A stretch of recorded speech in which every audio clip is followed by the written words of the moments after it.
TDP YCP పథకాలు ఇచ్చినా ఇవ్వకపోయినా చేసినంత పబ్లిసిటీ భారతీయ జనతా పార్టీకి లేదు అని అయితే అంటారు.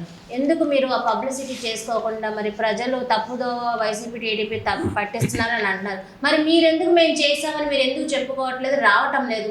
మంది ఒక ఫెడరల్ వ్యవస్థలో ఉన్నటువంటి దేశం. కేంద్ర ప్రభుత్వం ఇచ్చినా రాష్ట్ర ప్రభుత్వం ఇచ్చినప్పటికీ కూడా ఇదంతా కూడా ప్రజల పన్ను కట్టేటటువంటి దాని దగ్గర నుంచి కేంద్ర ప్రభుత్వానికి ఏదైతే కేంద్ర పన్నుల ద్వారా వస్తుందో ఆ డివల్యూషన్ ఆఫ్ ఫండ్స్ని ఈ ప్రాంతానికి కొంత భాగం ఏదైతే రావాలో ఆంధ్ర రాష్ట్రానికి అది కేంద్ర ప్రభుత్వం ఒక బాధ్యత కలిగినటువంటి నాయకత్వం ఉంది కాబట్టి ప్రతి ఒక్క అవసరాన్ని కూడా గుర్తించి దానికి తగినట్టుగా నిధులు ఈ ప్రాంతానికి ఇస్తూ ఉంది. దాన్ని మేము పబ్లిసిటీ చేసుకోవాలి అని అంటే వారు పెట్టినట్టుగా మేమంతా కూడా ప్రతి చోట కూడా నరేంద్ర మోదీ గారి స్కీమ్ అని పెట్టుకోవాల్సినటువంటి అవసరం లేదు. కానీ ప్రతి ఒక్క పథకానికి కూడా ప్రధానమంత్రి గారి పేరుతోటి ప్రధానమంత్రి ఆవాస్ యోజన కానివ్వండి, ప్రధానమంత్రి స్వానిధి కానివ్వండి, ప్రధానమంత్రి గరీబ్ కళ్యాణ్ యోజన కానివ్వండి, ఈ రకంగా మేము మా వ్యక్తిగత పేర్లు పెట్టుకోకుండా ఆ పదవికి ఉన్నటువంటి పేరు, ఎందుకంటే అది వచ్చేది కేంద్ర ప్రభుత్వం నుంచి వచ్చేటువంటి నిధులు కాబట్టి ఆ రకమైనటువంటి పేర్లతోటి మేము పెట్టుకున్నప్పటికీ కూడా ఈ స్థానికంగా ఉన్నటువంటి కొంత లాంగ్వేజ్ కన్ఫ్యూజన్ కావచ్చు, లేదంటే స్థానికంగా ఉన్నటువంటి కొంత మీడియా కావచ్చు, కేంద్ర ప్రభుత్వం ఇచ్చినటువంటి పథకాల మీద పూర్తి అవగాహన లేకపోవటం వల్ల ఇది రాష్ట్ర ప్రభుత్వం వారి యొక్క గొప్పతనాలు చెప్పుకుంటూ వారి ప్రజల్ని మోసం చేసుకుంటూ తీసుకొని పోతూ ఉంది. కానీ ప్రజలు ఇవాళ వికసిత్ భారత్ యాత్ర పేరుతోటి నరేంద్ర మోదీ గారు ఏదైతే డిజిటల్ వ్యాన్స్ని ఈ ప్రాంతానికి పంపించారో ఆ పంపించినటువంటి వ్యానుల ద్వారా ప్రజలందరూ కూడా ఒకచోట సమీకృతం చేసి వారందరికీ కూడా ఇక్కడ ఉన్నటువంటి అధికారులు వివరిస్తూ ఉంటే ఇవాళ ప్రజలందరికీ కూడా అర్థమవుతూ ఉంది ఇది కేవలం నరేంద్ర మోదీ గారు భారత ప్రధానమంత్రి, ఈ దేశపు ప్రధానమంత్రి ఇచ్చేటటువంటి పథకాలని చెప్పి ప్రజలందరూ కూడా ఇప్పుడు అర్థమవుతూ ఉంది. సెంట్రల్ వరకైనా బీజేపీ బలం, ఆంధ్రప్రదేశ్లో బీజేపీ బలం లేదు. ఎందుకంటే బలం లేదని ఎందుకంటే వైసీపీ టీడీపీని దాటి బీజేపీ ఆంధ్రప్రదేశ్లో వెళ్ళడం కానీ జరగని పని. ఆంధ్రప్రదేశ్లో బీజేపీకి అంత స్థానం లేదు. ఓపెన్గా అడిగేస్తాను. నేను చెబుతాను, ఇది యాక్చువల్గా ఏంటంటే 1998లో చూసుకుంటే భారతీయ జనతా పార్టీకి ఇండిపెండెంట్గా పోటీ చేసినటువంటి సంఘటన. ఆ రోజు భారతీయ జనతా పార్టీకి వచ్చినటువంటి ఓటు బ్యాంకు 18% ఆంధ్ర రాష్ట్రంలో. ఒక ఆంధ్ర రాష్ట్ర సంగతి మాత్రమే నేను చెప్పాల్సిన అవసరం లేదు. ఈ సందర్భంగా మనం త్రిపుర చూసుకుంటే గత ఎన్నికలు అంటే 2014 కంటే ముందు జరిగినటువంటి ఎన్నికల్లో 1.5% వచ్చినటువంటి త్రిపురలో ఇవాళ 52% అక్కడ భారతీయ జనతా పార్టీ ప్రభుత్వం ఆ ప్రాంతంలో వచ్చింది. గతంలో ఏదైతే నేను మీకు ఇక్కడ 18% చెప్పానో అదే సమయంలో మన కర్ణాటకలో చూసుకుంటే 16% ఉన్నటువంటిది ఇవాళ అక్కడ సుమారుగా 40-45% మొన్నటిదాకా మా ప్రభుత్వం ఉంది. ఇవాళ ప్రధాన ప్రతిపక్ష పార్టీగా ఉంది. భారతీయ జనతా పార్టీ ఒక వ్యూహాత్మకంగా ఒక ప్రాంతంగా ఆంధ్ర రాష్ట్రం పట్ల కూడా ఒక ప్లానింగ్ ఉంది.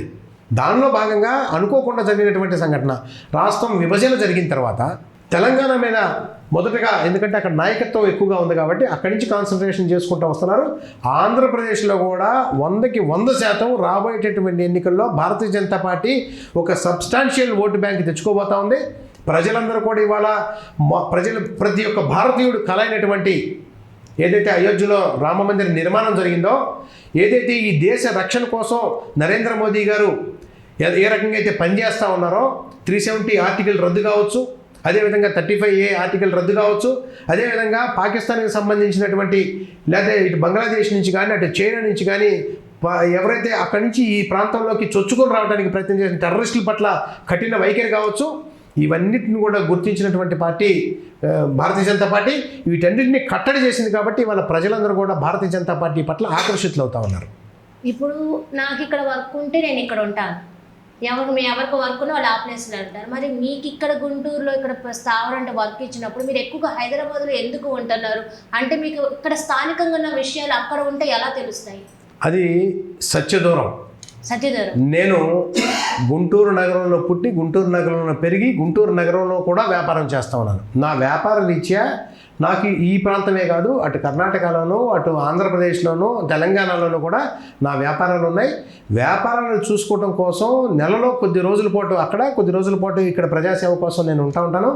ఇక్కడ ఉన్నటువంటి రాష్ట్ర ప్రభుత్వం యొక్క వైఖరి వల్ల కొంత వ్యాపారం ఇక్కడ నష్టపోవటం జరుగుతూ ఉండటం వల్ల కొంతమేరకి నా కాన్సన్ట్రేషన్ కొద్ది మేరకి అక్కడ పెంచడం జరిగింది.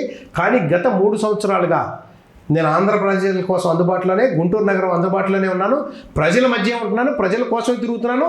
దానికోసం నేను ఒకటి అడుగుతా ఉన్నాను, ఇదే ప్రాంతంలో ఉన్నారని మీరు చెప్తున్నటువంటి ఎన్ని సంవత్సరాల నుంచి ఉన్నారో కానీ వాళ్ళందరూ కూడా ఎంతమంది ఇంటింటికి తిరిగి వచ్చారు? ఇక్కడ నేను ఇంటింటికి తిరిగి వచ్చా, నా ముఖాలు ప్రతి ఒక్క ఇంట్లోనూ కూడా గుర్తుపడతారు.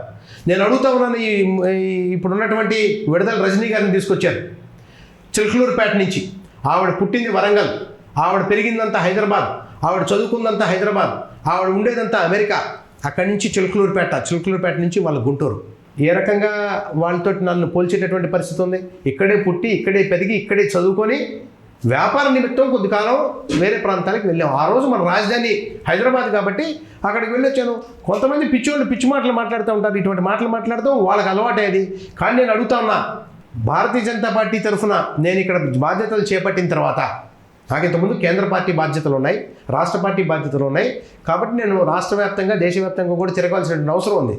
నేను ఇక్కడ నాకు పశ్చిమ నియోజకవర్గం ఇన్ఛార్జ్ ఇచ్చిన తర్వాత ప్రతిరోజు కూడా ప్రజలకి, నా కార్యకర్తలకు అందుబాటులో ఇదే గుంటూరు నగరంలో ఇదే ఆఫీస్లో కూర్చొని ఉంటున్నాను.